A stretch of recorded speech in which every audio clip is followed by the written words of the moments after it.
Hari Om, Ch.2 Verse.7, Sankhya Yoga, that is Yoga of Knowledge. A person like me went to a Swamiji, a real Swamiji, and requested him to take him as a Shishya, that is a student. He requested that Swami to accept him as his disciple. He expressed his desire to attain moksha. Swamiji, please tell me how to attain moksha. Moksha means freedom from the sorrows and sufferings of this life. So Swamiji told him, it is very easy. Don't worry. You have to do meditation daily and have only bananas, nothing else. This is what the Swamiji said. And the student was like me, so he immediately asked the Swamiji, Swamiji, how many times I should have bananas in a day? And how many bananas I should have each time? The Swamiji laughed and said, Arey yaar, you said you wanted moksha. If you had a burning desire for moksha, then you should have asked how to do meditation. So, you are not matured enough at present for getting moksha. He turned that student away and asked him to lead his normal life. Undergo the sorrows and sufferings of life, get matured and then come to me. That is what the Swamiji said. From the questions you ask, a student asks, the teacher will understand the burning desire of the student to learn that subject.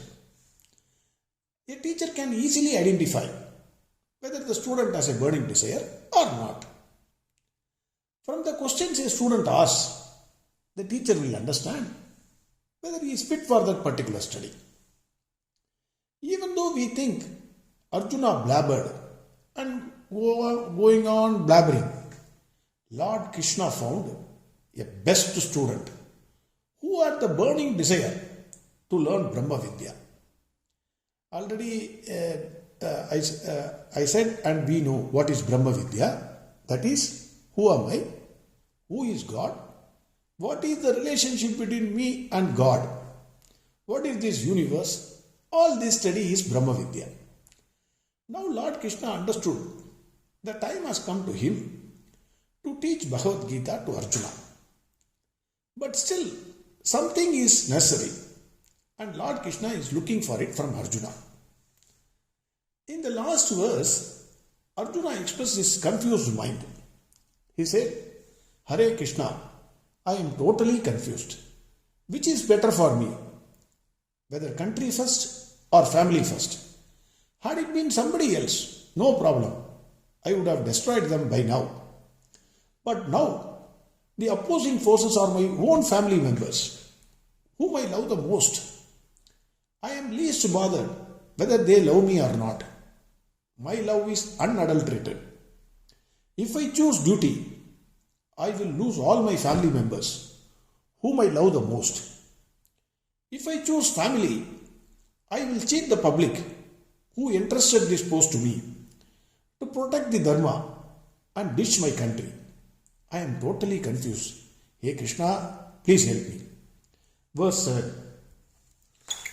Karpanyadosho bhagadasvabhavagha pritchami tvam dharma sammudacetaha yachreyasyan nishchidam brughitan me shishyastegam shadimam tvam prabannam. Karpanyadosho bhagadasvabhavagha. What is my swabhava? His swabhava, Arjuna's swabhava is to fight. Whenever there is a war, he is an army man. He will fight. That is confused.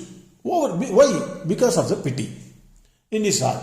Karpanyadosho bhagadasvabhavagha pritchami tvam dharma sammudacetaha. Dharma sammudacetaha.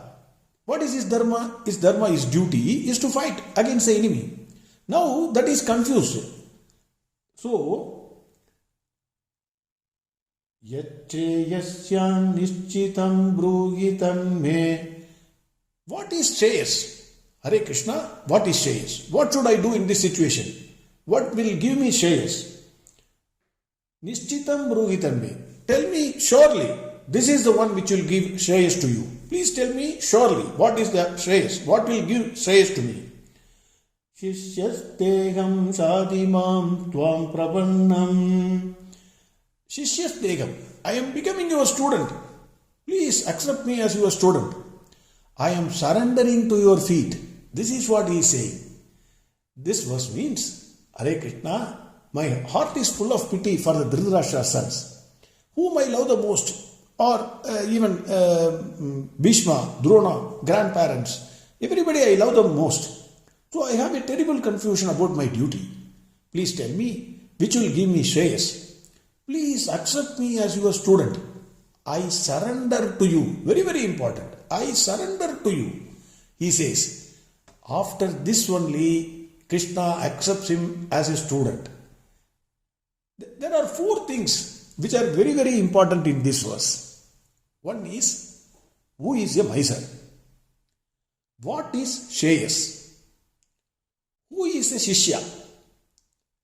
We have already seen this, but still we will again see it. And what is surrender? So, four things. Who is a miser? What is sreyas? Who is a Shishya? And what is surrender? All these things are covered in this verse. Who is a miser? We all think a wealthy man who neither spends money for himself nor for others, even when it is most required, and keeps it in the bank for future use. He will not spend. No, let it be there. Even if he is ill, he will not spend for himself. His wife is ill, he will say, no, you have this, we will manage this. So it is a simple thing, it will go away. He will not go to a doctor and spend money. We are thinking he is a miser. But according to our Shastras, a miser is a person who does not use his brain and keep it born fresh, not form fresh, born fresh, till he dies.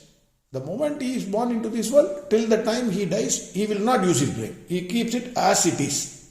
This means Lord Krishna has given brains to all human beings to know what is Sat and what is Asat, what is real and what is unreal. Real or Sat is the one which existed in the past, which exists now, and which will exist in future. All other things in this world are unreal. They will all perish. Whatever it is, you, me, your house, you take anything, it will all perish. Hence, the only reality in this universe is Lord Krishna. Without even trying to understand a bit about Lord Krishna and his teachings, by using our brain, we die. This means the brain which was given to us is not used for the purpose for which it was given, like the money in the bank. We enjoy the unreal, that is power, wealth, whatever it is, money, etc., and then die. Hence, we are the real misers. So, who is a miser? We are the misers because we don't use our brain. 2. What is sreyas? Swami Dayananda Saraswati has beautifully explained this. In short, there are two pursuits which are open to all human beings. One is sreyas and another is preyas. Preyas is the result of your good action. Any good action which you are doing or which you have done, which is in tune with Dharma, gives you securities, pleasures, enjoyment, happiness, etc. That is because of your prayers. Shreyas means it is above Dharma and Adharma. It is moksha, that is freedom from this life of sorrows and sufferings. That is called shreyas. Third one, who is a Shishya? Already we have seen this, but there are three types of students. One is Vidyarthi, another is Andevasi, third is Shishya. Vidyarthi has a desire for knowledge. He goes to school, college, and learns something. He may be interested or may not be interested. Just like that, he goes to the school and comes back. So he is called Vidyarthi. That is why there are many Vidyalayas are there. Many students are there, but who understands what? Only God knows. Andevasi is another type of student who makes an effort to understand. He wants to really know. He has a little bit of a desire to know. He goes to the teacher and learns. He may or may not understand what is taught to him by the teacher. So the teacher will also take effort to put everything into his mind, in his brain, but he will not be able to take everything. So that kind of a student is called Andevasi. Shishya is the one who has the burning desire. He is the one who will understand the answers.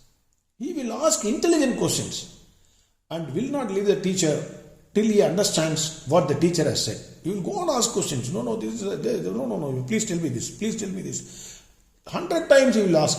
1,000 times the teacher will explain to him because he has a burning desire to learn. The teacher also has a special interest in such a type of students. Actually, the flow of the teacher depends on such type of students. Arjuna here offers him as a Shishya to Lord Krishna. What is surrender? There are three types of surrender again. One is by word of mouth. That is casual. I surrender to you, we used to say. Second is by body, by prostrating before the Lord. Third is total surrender. Not only by word of mouth, not only by body, but also with your heart and mind. Totally, you are surrendering. The first one, generally people do to the powerful people. They don't actually respect them inside their heart. But because they are powerful, they say, I surrender to you. You are a powerful man. I surrender to you. Please help me. Like that. Second is by body. We go to temples, put namaskars 10 times, 20 times. But your heart may be thinking about something else. So that is not a surrender. Third is total surrender. It is by word of mouth, body, by heart and mind. Everything completely merged. And you surrender completely to Lord Krishna. Whether our surrender is total surrender or bogus surrender, Lord Krishna will know. And the person making the surrender also may know. It's only by, he is only acting and not totally surrendering. That person also will know. For total surrender, there are many examples. Gajendra king, when he was caught by crocodile, totally surrendered to Lord Krishna by calling Adi Mulame, and Lord Krishna came running to help him. Similarly, Draupadi, when she was disrobed in the king's court, even though her husbands were powerful, Bhishma was there, Dronaji was there, everybody was there, nobody came to her help. She called Krishna and Krishna said, total surrender there. Similarly, Prahlada Hiranyakashipu story is the world famous story. Hiranyakashipu wanted to kill Prahlada because he was saying always Om Namo Narayanaya, Om Namo Narayanaya. He wanted to kill him. So he was never afraid of death. He said, okay, if you want to kill me, that's okay. I am ready for it, he said, Prahlada said. So to save Prahlada, Lord Krishna came running. In fact, it is said that Lord Krishna was hiding as Narasimha Avatar in all the pillars because he didn't know which pillar this fellow will break. So he was hiding himself in all the pillars, and when he broke the pillar, he came out and killed Hiranyakashipu. There, Prahlada totally surrendered. That is why he never bothered about his life. If you want to kill me, that kind of a thing. Lord Narayana will save me, even if he is not saving me, it is okay for me. That is the kind of attitude he had. So that is total surrender.